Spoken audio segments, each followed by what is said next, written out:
Hello everyone, it's a pleasure to be here for a new session of interviews with global thought leaders and experts that are leading the world and creating the most amazing projects in different areas of industries.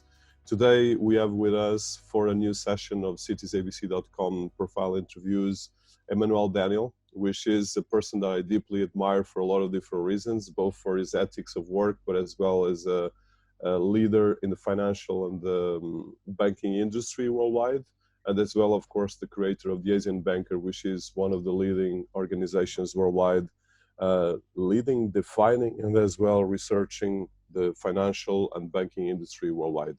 So this series of interviews with Citiesabc.com are aiming to look at thought leaders and opinions and the different ways of looking at the present world that we are seeing, that we are facing as well, with a lot of challenges, but as well, like any challenge or any crisis, with opportunities and different ways we can actually create hope and create direction. So this is going to be a particularly special interview, given that I have a huge respect for Daniel, but as well a relationship that goes for a long time. So Emmanuel, it's a pleasure to have you here, and probably to start about introducing yourself for our audience, and as well who you are, your background, education, these things. And of course, we'll ask a lot of questions. I'm Emmanuel Daniel. I am the founder of the Asian Banker 22 years ago, right here in Singapore. In fact, I should show your audience a little bit of Singapore, which I get to see from my house. That's the city, and I live in an island just outside the city, and I see all the ships going in and out, so I know what the trade flows are like, at least by virtue of the weight of the ships, whether they are full or not empty. And Singapore is a great city to be in, to follow all of Asia. We have a great team in Beijing. I spend at least a few days a month in Beijing, except for since January this year, because of the lockdowns in the different countries, in China, in Singapore, and now around the world. The Anchor organization that I originated and gave me the license to go out around the world and meet a whole range of CEOs and chairmen of financial institutions was the Asian Banker. With that, name card, I've had access on a global basis.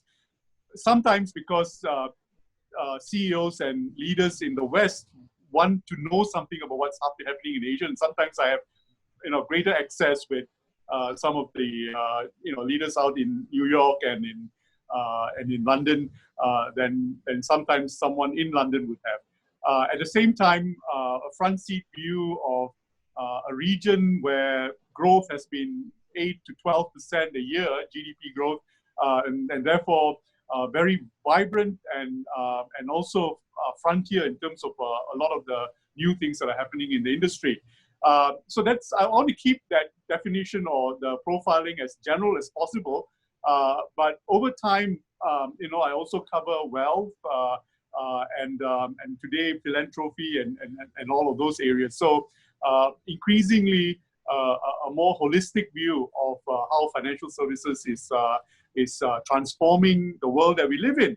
And so to be able to do this chat with you, Dinis, is amazing, because I think that this is like the defining moment in all that the financial institutions around the world have been promising their customers, promising the world in terms of the transformations that they thought defined them. And I think that this is judgment day for the financial services industry. I think that I can go on talking, but unless you have another question, but I just want to go into this theme. So before we go to this theme, Emmanuel, could you get us? I think I want to do a proper profile interview with you. So can you tell us about your background? I know that you're from Malaysia. Just give your audience your history, because I think it's really important at the moment more than ever, before you go deep on the financial industry, your background. I think it's really important for people to understand, because we have from a lot of relationship universities, and you are a very inspiring person, but as well, in order to build something as amazing as what you build, which is in a lot of ways probably becoming bigger than the Financial Times in some ways, and as well impactful, there's an history. There's your history. So I think it's important to look at the history, because at the moment we need that more than ever. And I like the idea of the judgment day, but we'll come there. We'll come back to that. Okay. So if my background is of interest, I was born in Malaysia, and both Malaysia and Singapore used to be one country. So I don't see this as being in another country, although technically they are today. It's made up of a multiracial community of Chinese, Malay, Indian, and of course, original stock would be Indian, but I do not consider myself as being from India. I consider myself as being Malaysian. And that's important because I think after 3 generations or maybe 4, we become defined by where we come from. And both Malaysia and Singapore are, if you look at the map of the world, it's at the crossroads in the trade winds that that used to take the ships from China to India, and then to to the Arabic world, and then to the West, and then from the West to to China. So this is where a lot of the world met before, and it's a very cosmopolitan. It's the original cosmopolitan part of the world, and then you put the icing on it, which is that we had a colonial past. Both Malaysia and Singapore were ruled by the British, and then Indonesia by the Dutch, and then Philippines, which is 3 hours this direction, by the Spanish, and then by the Americans, and then you have Vietnam, and you've got Thailand, and so on. So this part of the world, from a trade perspective, has a 2,500 years history of just absorbing the rest of the world. And so when the first Portuguese ships started to sail the world, they found their way to Malacca, which is just north of here, and you have Alfonso de Albuquerque and people like that, and then you have the Spanish galleons, and then the British, and so on. And the nice thing about having a colonial past is that we didn't jettison our colonial past. We actually used it to create institutions that created the stability of the countries that I come from, this part of the world. So I then moved to Singapore, did my undergrad here, did another degree in the UK.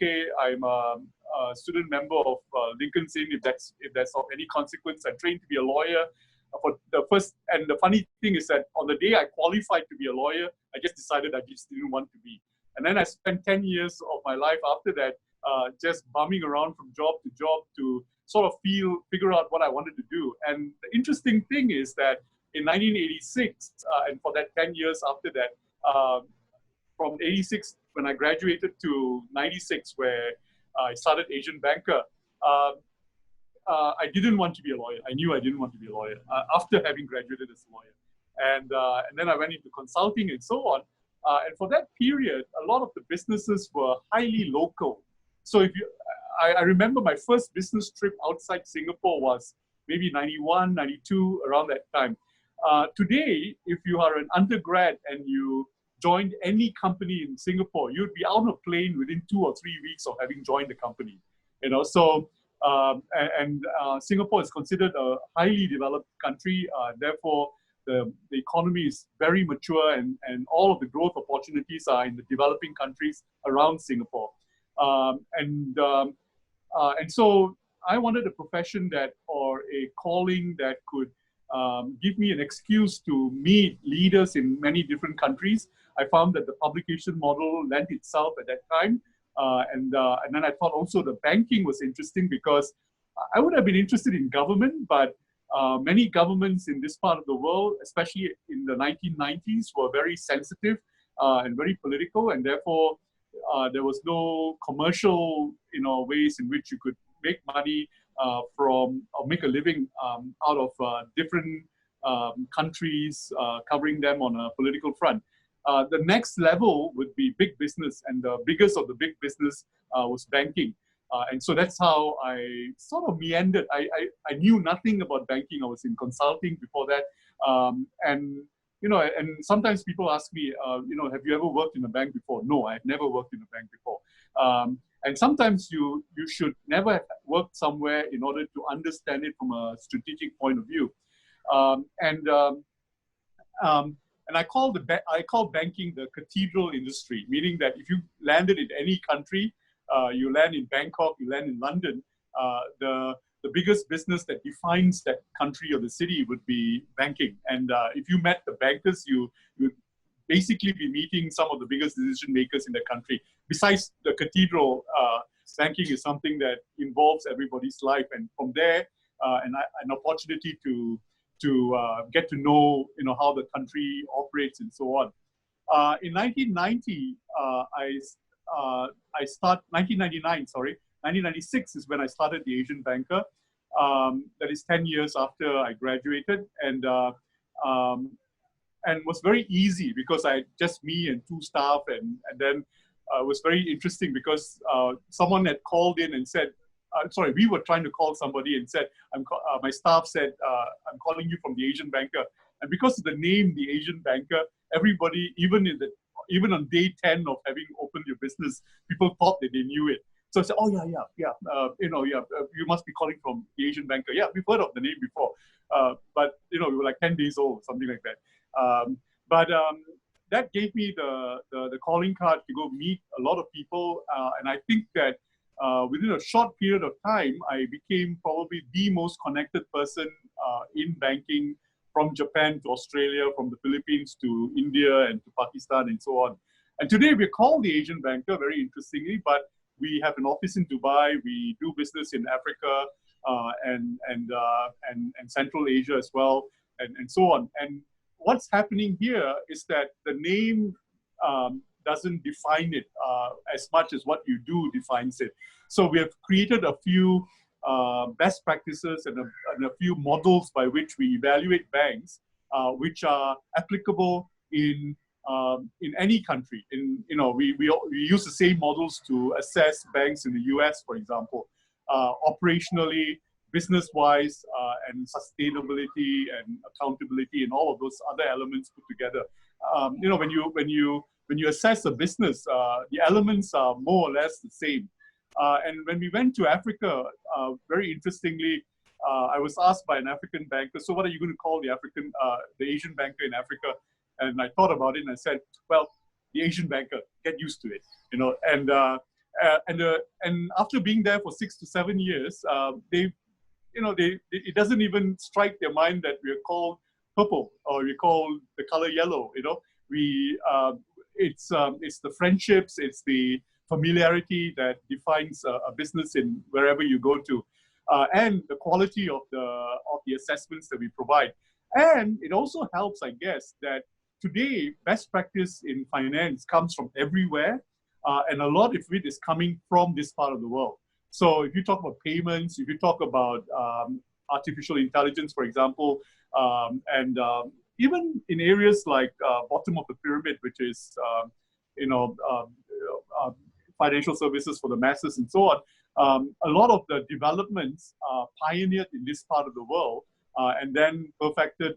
And they've not even arrived in the US yet. And if you went to the US and compared it to some of the financial services you find in countries like China, you would say that, oh wow, Asia is a lot further ahead.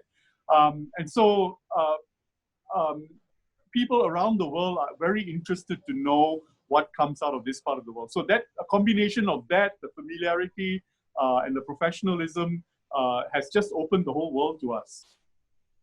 So the Asian Banker right now is, of course, is a powerhouse in terms of the events in particular, the research, the education, but as well all the different, like you said, models and assessment that you've been doing. So can you tell us a bit about that?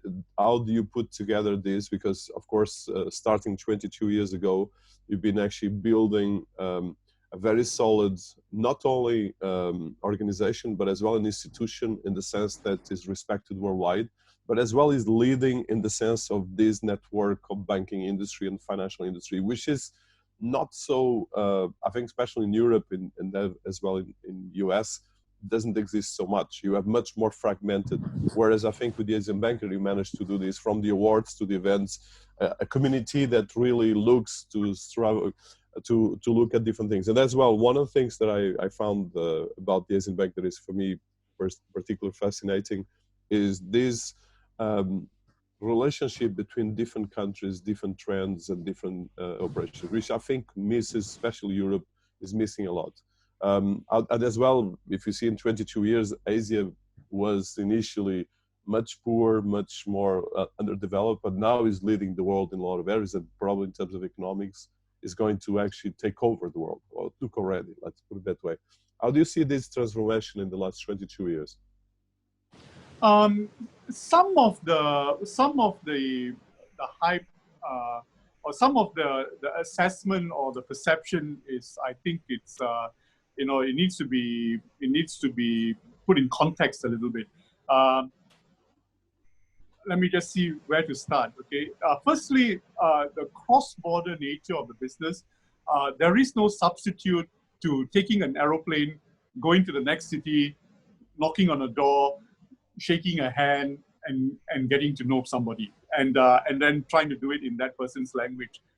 So Asia, just like Europe, is many different countries with many different languages and so on. Maybe because a lot of the countries here were starting from a more basic level, so they appreciated when someone came from somewhere else to teach them something. But now many of the countries have been building their own responses to infrastructure and business models and so on.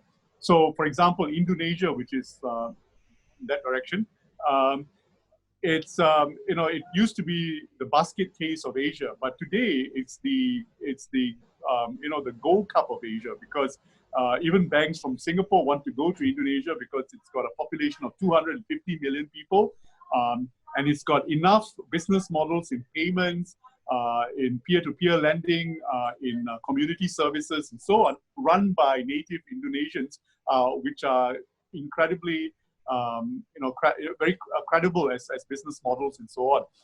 Likewise, Vietnam, and definitely China. And China, some Chinese don't even remember the time when they were behind the rest of the region. So they think, oh, you have what we have too. They just completely forgot that period. So and in fact, this particular crisis is very interesting because it is we have a tendency to forget the plot. We have a tendency to forget what it took to get to where we are and where we are actually at this point in time. What Asia isn't yet is it is a hotbed for innovation, but it is not a hotbed for originating innovation. Ideas that are originated in other parts of the world, they get perfected in Asia a lot. We don't originate learning or breakthrough, in that way. So to say that the future belongs to Asia, yes, there is a potential to it, but until we get past a few things, it's a tentative future. It's not a given. I don't subscribe to the idea that China is the total future, or India or Japan or something like that. Yeah, that's an interesting question coming from you, or at least a comment. So if you see at least most of the studies from leading organizations from PwC to Value Walk and so forth, they say that, for instance, if you look at the largest economies by 2050, we have China #1, India #2, United States goes to #3, and Indonesia #4 that you just mentioned. And then Japan goes to #8. Then you have position 5 and 6, Brazil and Russia and Mexico, actually even before Japan. So that's a shift from the conventional status quo of the financial and economical world that we have now to emerging markets, and like you mentioned, Indonesia and even, of course, Singapore is still leading in a lot of areas. How do you see these changes? Because this is a massive shift, and as well, of course, now we're going through a massive period of change and increasing change that is going to shift and turn around everything. So you just mentioned that you don't see Asia leading, but by numbers, it's already leading. Don't you think so?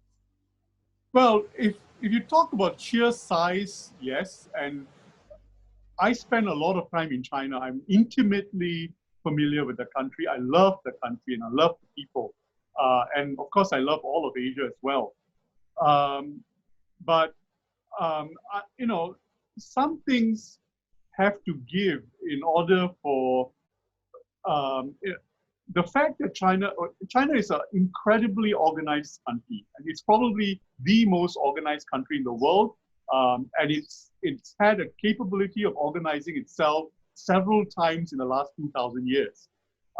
And however, that capability to organize itself runs in 200-year segments, basically, and so it's a kind of a cycle where the first 40 years are very fast, and then it reaches a zenith, and then it starts to crumble from within, because of we're talking about the largest, the largest community of people in the world. It's 5 times the size of the United States in terms of population. So when they organize themselves, the critical mass that they're able to generate is 5 times that size. And sometimes when Western people talk about China, they do not understand conceptually or do not appreciate conceptually what they're dealing with in terms of just the magnitude of it. So yes,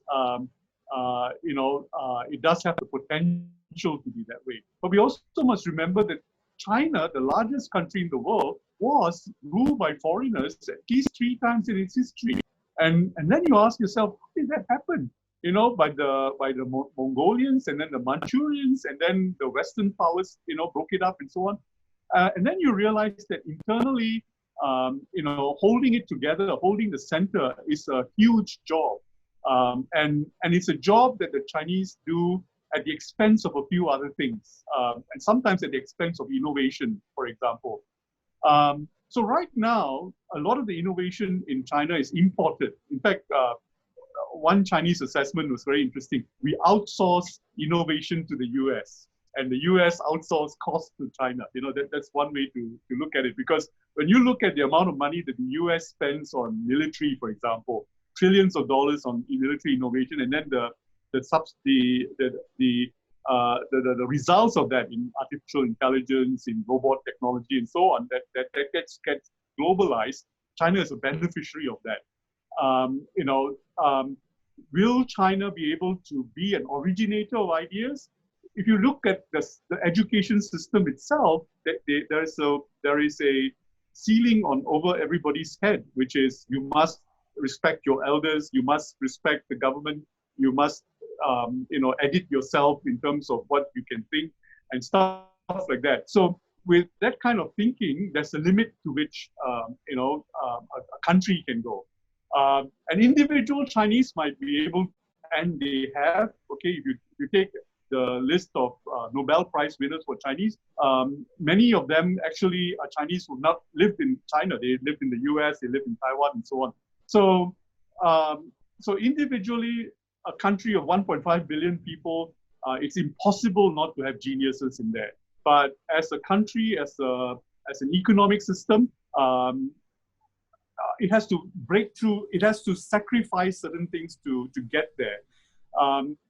The U.S. comes across as totally dysfunctional during the pandemic, but they probably looked totally dysfunctional just before World War II started, or at the point at which Japan looked totally organized and so organized that they were so cheeky enough to raid Pearl Harbor, basically. But the moment you get the U.S. organized and they put money and resources into it, they created the atomic bomb. And right now in this crisis, they just approving $2 trillion worth of incentives, and then I'm trying to recreate the process by which both the US and China had built their pandemic response models. And actually both started at just about the same time in 2003 after SARS. Both benefited from Zika and from AIDS and from Ebola and so on. But somewhere closer to 2019, the US sort of became dysfunctional And China benefited from that whole process of being organized right through that period, and that's why you see China shining through right now. Now, so the thing is that the immediate narratives does not necessarily explain the undercurrents. And in the same way, India, always dysfunctional. And then you ask yourself, like, why is it that there's so many CEOs of US IT corporations who are now Indians, and it's become a joke almost. And that's because to be Chinese, if you want to be good at what you do, and if you are good at what you do, and if you're ethnic Chinese, you take a plane from the US to China and find a job there. If you're Indian, and if you want to be good at what you do, and you're really good at what you're doing, you take a plane out of India and you go look for jobs elsewhere. So the reason why the Indian, diaspora has been more successful or seemingly successful on a US stage is precisely because India is dysfunctional. And the reason you don't see enough Chinese out of the global stage is precisely because it works. China is holding itself together, and to be successful as a Chinese, you're better off in China than anywhere else. Neither of this explains that either of these two countries are going to define the future. They're totally capable of disintegrating eventually. During the Ming Dynasty, within 40 years of the Ming Dynasty coming into power, there were ships coming in through here, right in front of where I am. From Changhe and the whole flotillas, making their trips to Sri Lanka and to the Middle East and so on, within 40 years. And as quickly as it started, it disintegrated because the issues that they had within China, the attacks from the Tibetans, the Mongolians, and then the problems that the Ming Emperor had domestically, found he had to sacrifice something, and then it became more insular after that. So the challenges of holding a huge country together versus the challenges of allowing innovation and creativity to breathe, they are almost diametrically opposite to each other. And we haven't found the political models by which both can thrive together. And in fact, I would even say that you almost need to be dysfunctional in order to be creative. And you would actually put the most beautiful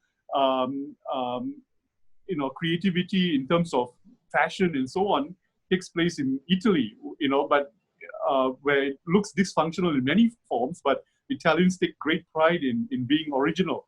And a lot of the innovations in the US takes place away from the East Coast. It takes place in the West Coast, far, far away from everybody, where people are just allowed to be themselves. So these are the elements that I look at to figure out which will be the societies that will define us in the future.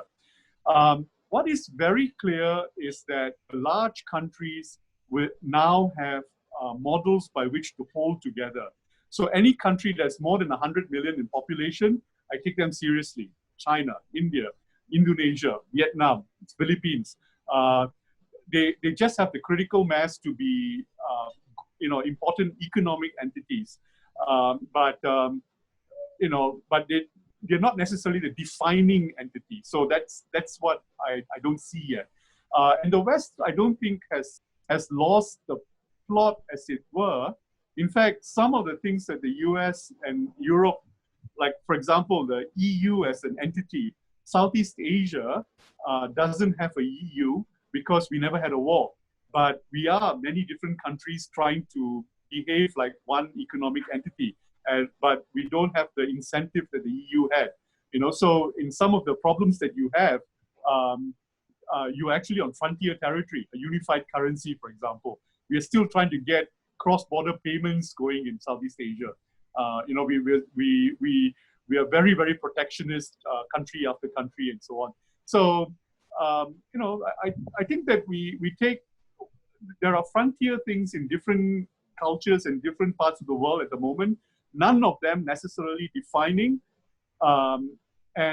This idea that the whole future is going to come this way or that way there's two more steps involved in there in the process somewhere. Very good point. So coming to the financial industry and the banking industry, and that's you mentioned the Southeast Asia, you mentioned Africa, where we have a very strong footprint as well, and of course, India and China, and as well Europe and US.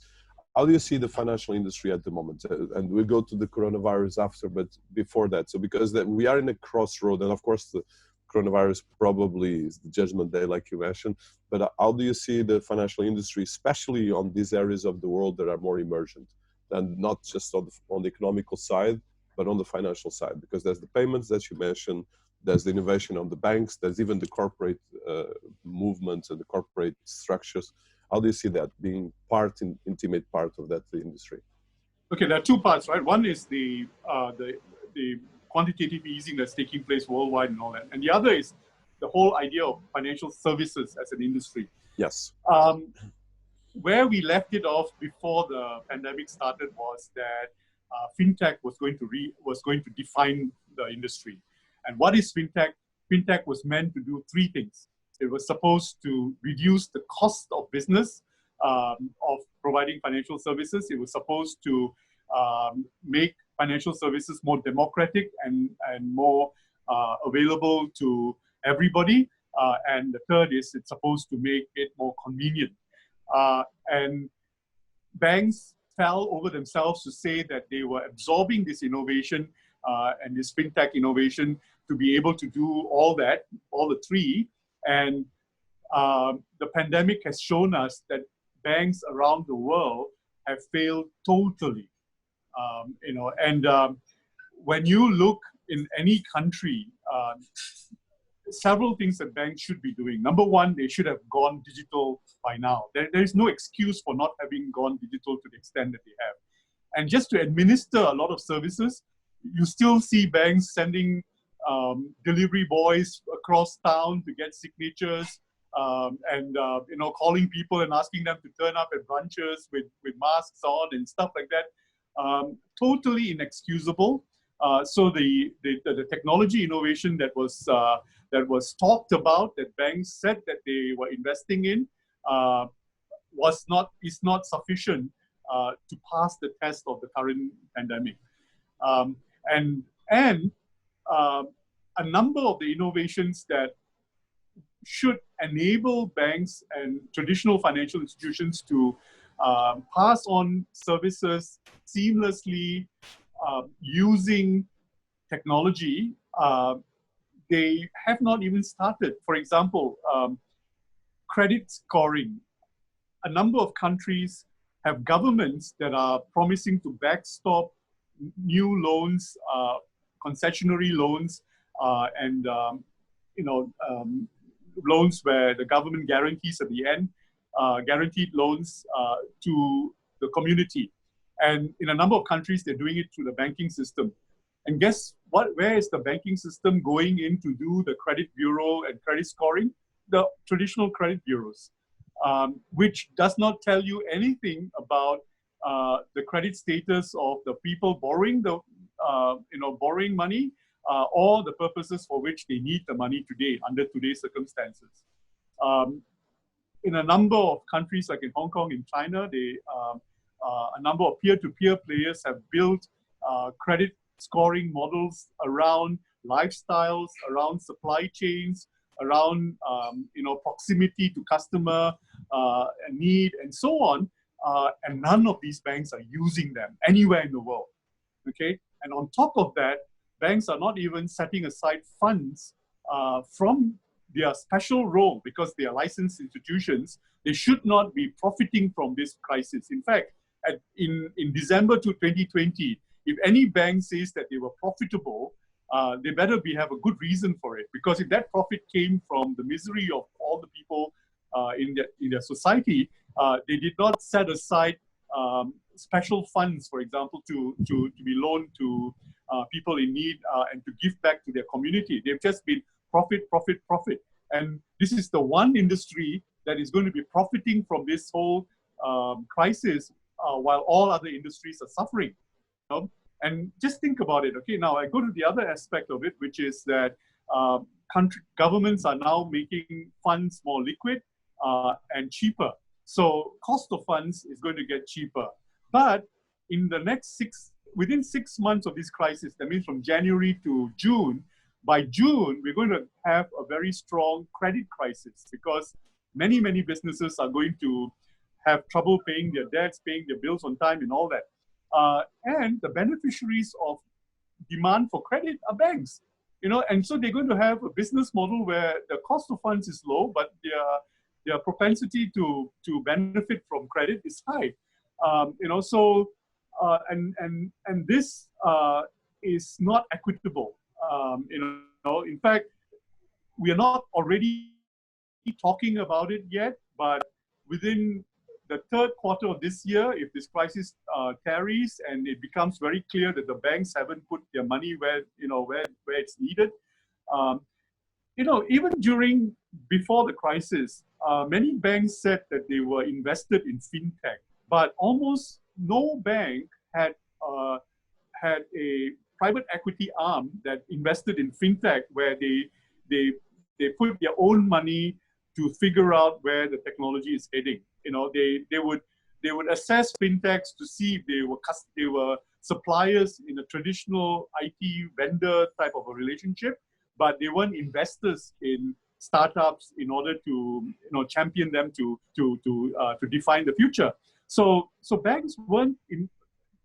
So the whole risk model of where risk sits.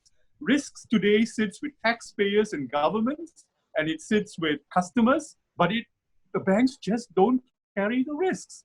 And if in financial services, it's all about who carries the risk. That is the core nature of financial services. And so I want to see this conversation, coming to light. I want to see this conversation being put on the table, and I want to see bank chairmen and CEOs answering this question. You know, where were you when there was a pandemic? You know, and what were you doing? Where did you put your money where your mouth is in terms of being there with your people? Next to governments, the biggest distributor of financial resources is the banking system, and it was found wanting during the whole process. In fact, it was found to be the beneficiary of government incentives. So now what I'm trying to understand is what's happening with the FinTech community. So some governments are, providing financial aid to FinTechs and so on. So then what is the game plan for the FinTech community? Here, regulators have to be called into question, which is what exactly is the system that you wanted to build? You know, if you said you wanted to make financial services more easily accessible to the masses, more convenient, and reduce the whole business of intermediation, none of this happened. You know, in fact, you reinforce the role of the traditional banks in the economy. That's all you did. So even regulators are called to question in that way. Now, what I'm saying I am talking to a few players who are applying for digital banking licenses across in Asia. And what I'm trying to challenge them to do is this. I said to them that when you apply for a banking license, for a digital banking license, all you're asking to be is another bank. And within 2 years of getting your digital banking license, you'll start looking like a bank. You will have to have the same problems of a bank. You'll have problems of capital, you'll have problems of liquidity, you'll be sitting there in the interbank market looking for funds, and you will also have problems of marketing costs, you will have problems of operational costs, you have problems of compliance. You will be a bank, even if you're digital, and if you're digital only in a small city like Singapore or a small country, you not only will it be a bank, you'll have your hands tied to your back, which is you would not be able to benefit from being digital, right? So some of these will say to me that, we're using a certain license as a launching pad to be digital on a more global basis, all that stuff. What I'm saying to them is that you need to figure out a way to sidestep the regulator. You need to find a way to redefine finance by sidestepping how it is defined today. You should not be walking right into it. And when I think about players like peer-to-peer players, Lending Club and all the others in the UK, in the US, the whole idea of a disintermediated lending business or even an investment business, disintermediated, where you bring the borrower and the lender to borrower and the lender to each other, is that in phase one of the disintermediation business, the disintermediators ended up behaving like banks. They were trying to sell loans. That's what banks sell, loans. So the peer-to-peer lender sells loans. A bank sells loans. And so when you sell the same product, you're actually caught with the same cost base as the traditional players. And in fact, the ones in the US, they even define themselves as selling those loans to subprime borrowers. So you're not only saying that you're not going to compete directly with the banks, you might be a feeder into the banking system, or you might set up a layer which is a layer below, but it's still loans. And that is thinking in terms of products. But when you stop thinking products, when you think about all the new asset classes that are originating now, for example, gaming, which is now in the billions of dollars, which have created an asset class where you have transactional values taking place in the billions of dollars. I don't know what the real number is, but at least one player I know has got $40 billion worth of transactions in a year. And you actually create a whole ecosystem that sits outside the banking industry, and that ecosystem can come to life on its own. There's no reason why, a Game Boy player in Indonesia can't exchange value with someone in Philippines or in China, stuff like that. And it's getting there, but we just have to keep at it, and that's what I mean by sidestepping the traditional infrastructures that we have in place, because the traditional infrastructures have failed. They're not going to change. They're just going to wither within their own realm. There's no point fighting it. Singapore may look very modern. I'm looking at it right now. Very solid and very modern. But it is the institutions here are already defined, and anything you want to create has to be around it, not be one of it, So that's my thinking at the moment. And so I'm looking for players who, in the next 20 years, who will be creating alternative universe in areas like payments, credit, transactions, trade, things like that, alternative universe. Something will come out from there. So that's two major trends, and actually not trends, but already happening. There is the biggest players in technology, like the Amazons and Alibabas, which are becoming bigger than most of the banks, especially if you see in the Western world, probably Amazon is the biggest fintech and lender in the world, at least for SMEs and other things. And then we have the emergent organizations like in Indonesia, where we have a lot of innovation in payments and different things. But some of these things, like you just mentioned, are very fragmented. How do you see these two things going? Because like you said, there's the conventional banks that are somehow buried in the legal red tape and all these things. And the giants, like, well, Square is becoming bigger and bigger. And of course, Amazon is massive. But as well, the banking as platforms, which are coming actually from tech players, not actually from the conventional banks. And as well, like you said, as well, there's a big problem with credit risk that the COVID-19 coronavirus crisis is going to somehow implode. And ultimately, like you said, probably is going to take the taxpayers and governments again. So how do you see these three kind of dialectics? One, the technology big players, the other one, the the emergent banks and players that are really coming up with a lot of innovation than the conventional traditional players, because these three are working in parallel.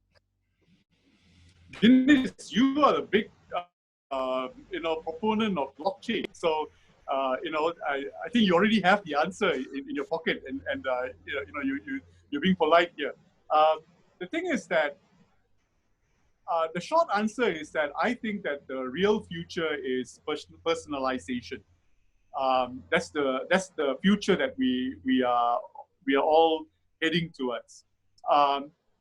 But to get there, we have a couple of questions to answer. And where we are right now is this whole approach towards platforms. Very interestingly, the platforms created in the West are being treated badly in the West and being embraced openly in Asia. So you go to China, you've just got two important payment platforms, Alipay and WeChat Pay. And on that, you can run your entire day, your entire life. You don't need cash. You don't need a bank. You can invest your funds. You can buy stuff. You can go to a restaurant. You can pay for your taxi. You can call for your taxi, everything, all of that. And the people in China are just surprised why the people in the US, why didn't Facebook create a mega platform that was universal in nature? Why did Facebook, very, very consciously not put a payment element to their platform, not put, community element to their platform, and so on? Something is happening right now because of the pandemic, which will play out for a bit, and we need to see where it takes us. Maybe it'll play out for the next 3 to 5 years, which is the sense of community.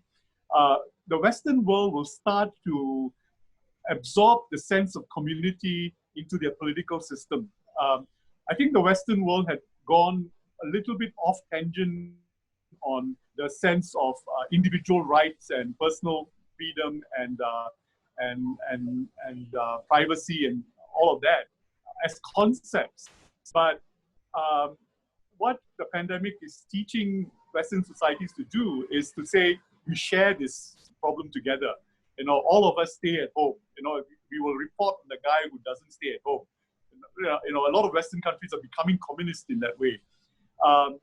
And that's going to start showing itself in the attitude towards shared data, towards anything that is communal. So communal is now not a bad word in the West. So that's going to play out a little bit. But what technology is enabling us to do is to balance between communal structures and personalization. And I think the whole mindset of blockchain facilitates that very well. Now, it may not be blockchain per se that gets us there, because the way in which it's being hijacked by big business is total rubbish. Because I've got in my office, I've asked my research staff to document every single blockchain initiative of banks anywhere in the world, okay? And all of them are closed systems. All of them have the bank in the middle of the transaction, and none of them are open, permissionless systems. So it's an attempt by individual institutions to try and use this technology and then corner the relationships. And that's not going to work. It's a waste. In my view, it's a total waste of time. And not only is it not going to work, I always say this, blockchain is going to be killed by the compliance department, because just when the bank thinks that it's got a blockchain initiative for trade finance settlement right, the moment you go over $100,000 in transaction value, your compliance department is going to call it back and say, I want to have a look at it before I approve it. And then so the fact that you use blockchain is totally irrelevant. And it will always be a pilot initiative, in the way that is being done by big business right now. But elements of it will survive, and essentially the permissionless model, the original blockchain of Bitcoin, will start to, people outside the institutions will start to bring life to it in a sense of community. So I think once we reach, so what I'm trying to say here is this, that platform seems very seductive at the moment. It seems so easy. It seems to be the, in fact, even without a platform model, Facebook and Google are huge net beneficiaries of the network effect. Anybody who wants to build a business needs to pay Facebook to create a community and so on, even without, you know, actually having an obvious community in that way.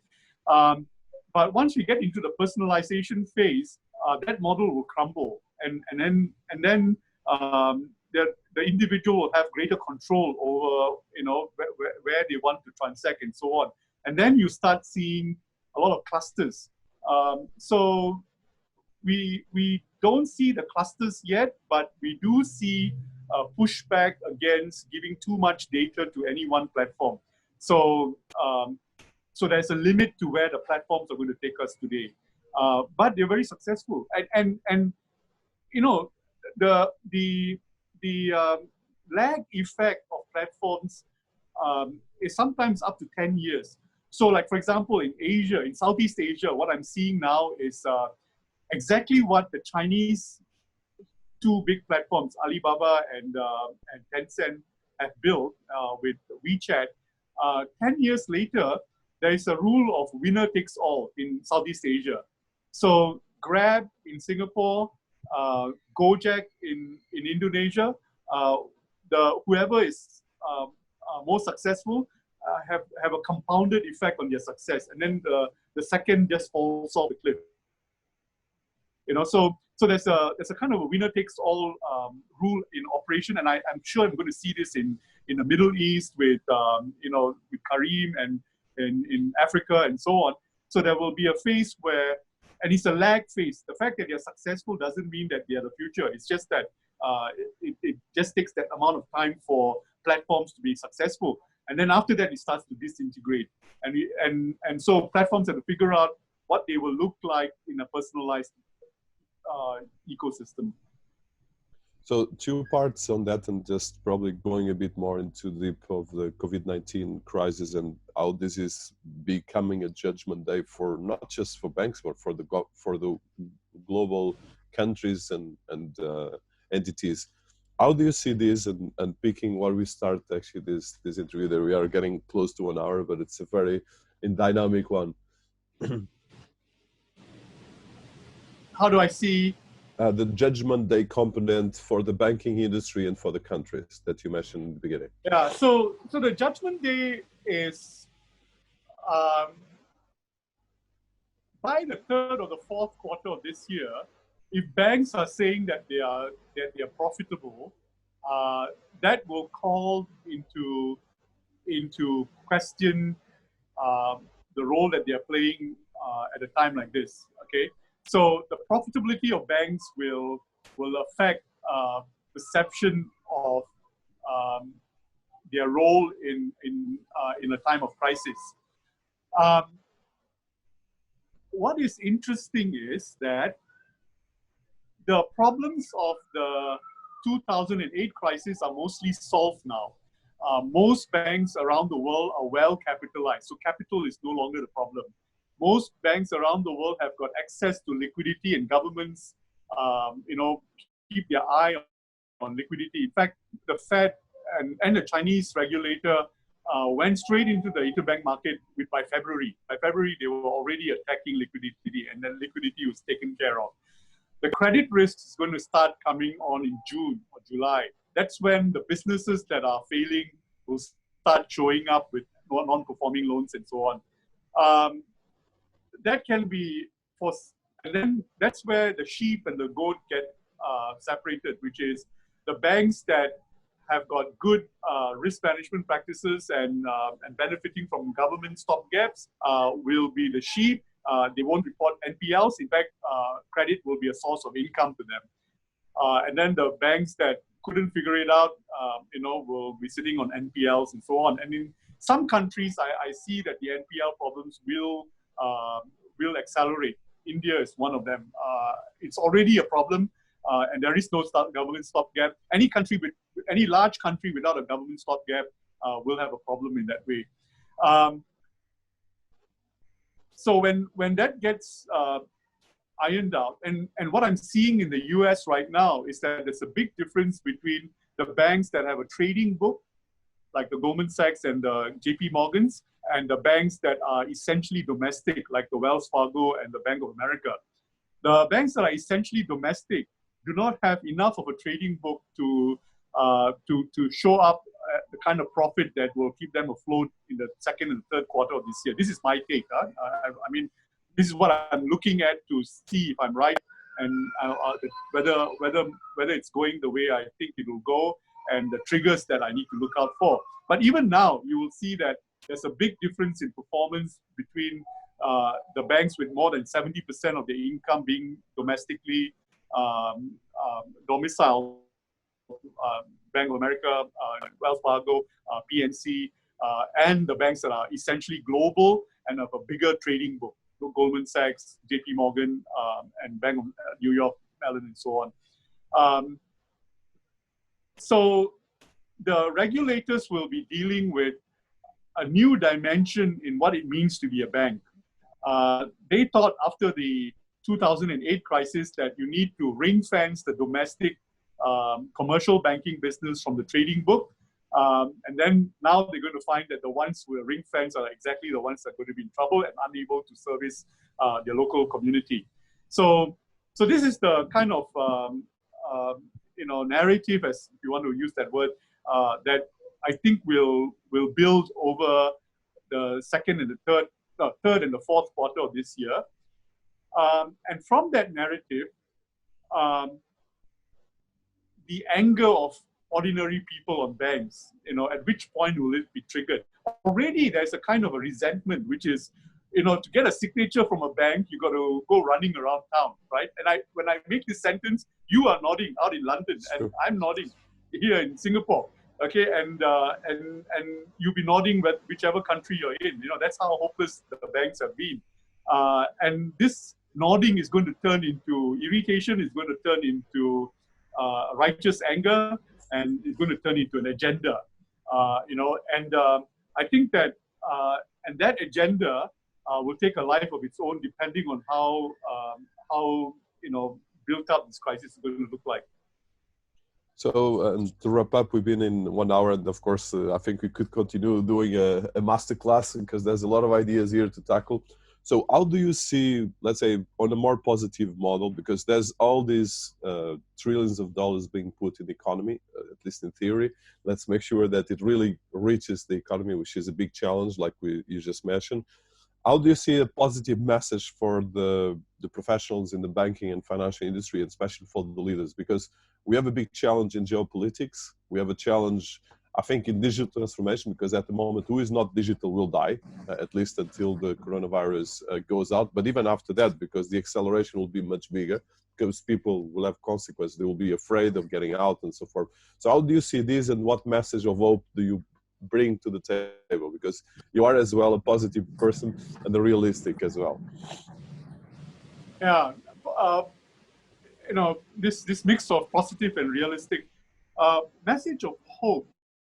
The real message of hope is that economists need to be increasingly personalized and relevant to the individual to bring out the promise of the individual, in whichever country, whichever political system, in whichever society. And I think that the promise of the individual is the aspiration of people everywhere.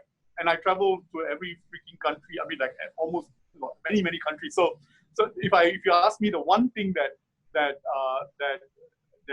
is common everywhere is the aspiration to realize the potential of the individual, and the extent to which financial services helps to accelerate that and catalyze that. Not just financial services, but government systems catalyze that. Will determine, the next 10 to 15 years worth of prosperity for any society. Now, the interesting thing about the US is that it has been totally dysfunctional up to now, but it's the country with the highest spending, in response to the pandemic, which is $2 to $3 trillion worth of spending. The difference between that spending and what they spent in during the 2008-2009 crisis is that 2008 it went to the markets, it went to Wall Street. Today it's going to Main Street.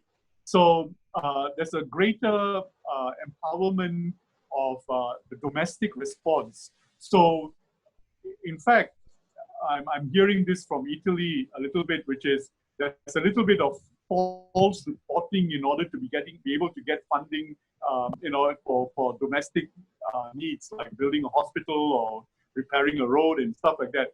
And that's what you want state funding to go for, which is it's fiscal and not monetary.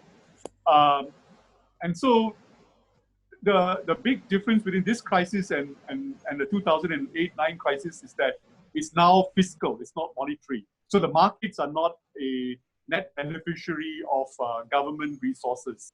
So that's the good news. We just hope that will result in, realizing the human potential even more. Surprisingly, in actual money, China's incentives from this crisis is not as much as the US. It's actually much lower. Part of the reason is because they don't want to pump prime the economy with a lot more liquidity than it has right now to create other problems. But what they've been doing is they've been sprucing up the education system. They're preparing the education system to get an absorption of graduate students more than ever before, for example. So you actually have people going back to school while the economy is still recovering, So to the extent that governments do these things, they actually help, the population to self-actualization, self-realization, all that stuff, and of course healthcare and all of that. So the good news is that governments, regardless of political persuasion, are becoming directly more accountable to the local community, which will result in good things. And like one minister in Singapore said that, in order to survive this crisis, you need a tripod, which is you need stable government, you need good healthcare system, and you need a third thing, which is called social capital. And I think that that social capital will start to feature as an important tripod in the way in which society holds together. The thing is that none of this has been given a name yet. One of the things I find very annoying is that whenever a Westerner wants to criticize China, he just says they're communist. He has no clue what he's talking about. That communist is thinking about is in 1945, when Stalin marched his armies into Germany. That's totally different. One of the reasons why the Chinese government responded very quickly was because the sense of accountability to local society is very, very high. They are scared stiff of being discredited, and they've had several close calls. They had SARS, they had a milk poisoning incident, and so on. So they know that society will not tolerate, this kind of crisis. So they were very accountable. It's not just being very firm, but they were accountable in the process. And I think that Western societies are learning the same thing, except in a different language. So I think a lot of the development will be in social capital rather than in financial services. And financial services needs to figure out how to wrap itself around social capital. No, that's a very good way to wrap up this. And I think that this takes a lot of work you've been doing as well in the area of philanthropy and in the area of social impact, which is an area that you have. So I think we'll wrap up because 1 hour, and I think it's a great, there's a lot of insights here. So Is there anything you want to leave for the final statement? Because I think there's a lot of different areas you've been touching, but I think definitely, I think we'll follow up probably in the future with another one. But this one, I think I wanted to have a holistic about both your profile and as well what is going on. Any final strike? I got to get my book out because I wrote my book on the future of the financial services industry. I've done the first draft or the second draft at least a year ago, more than a year ago, and then I put it away because I felt that the industry was way too noisy to hear what I had to say. And today, if everyone is angry enough with financial services and say that, hey, you promised three things: technology innovation, you promised greater democratization of financial services, you promised convenience, and none of it came through with the crisis, right? So something is wrong with financial services, and stop this, BS. Just go out and be what you're supposed to be for society. So that's the first thing I need to get out of the way, which is I think that I've now found my voice for what I want to be able to say, and I think that's where I am personally, because after 22 years of 23 years of building the Asian banker and seeing many different countries and how they evolve, and when we first started going to China, they used to say to us, thank you for coming to this country. Please bring more speakers. We want to learn from you and so on. And today they make the same presentations themselves, and they're not interested in learning from anyone else because they are bigger than everybody else that can visit them today. So the dynamics of the industry changes. That's the financial services industry, and of course accountability, and this whole idea of sharing a shared planet and so on. I don't want to use phrases like climate change and so on, but the funny thing is, here I am sitting. It's now getting a little dark, but here I am sitting and looking at the coastline of Singapore, and just out there is Indonesia. This used to be the home of fishermen who lived in peace with their environment. And if you look at the natives, their food, there's something called nasi lemak, which is rice and fish and on a pandan leaf, which is taken from one of these trees. They knew how to live in a sustainable manner 200 years ago, 300 years ago, 2,000 years ago. We're just trying to recreate that universe, the sustainable universe that they always knew. It's just that we've taken it off on a tangent and we've come bringing it back. So we need to have the humility to understand that this idea of shared universe is something that we always had it. It's just that we cannot let someone else define it for us. We all need to define it for ourselves. So it's a journey. I mean, I'm at this point. I'm already I'm already waffling a little bit, but that's only because it's a journey. I mean, if you came up with a specific question, I'd probably be able to pinpoint that. Completely.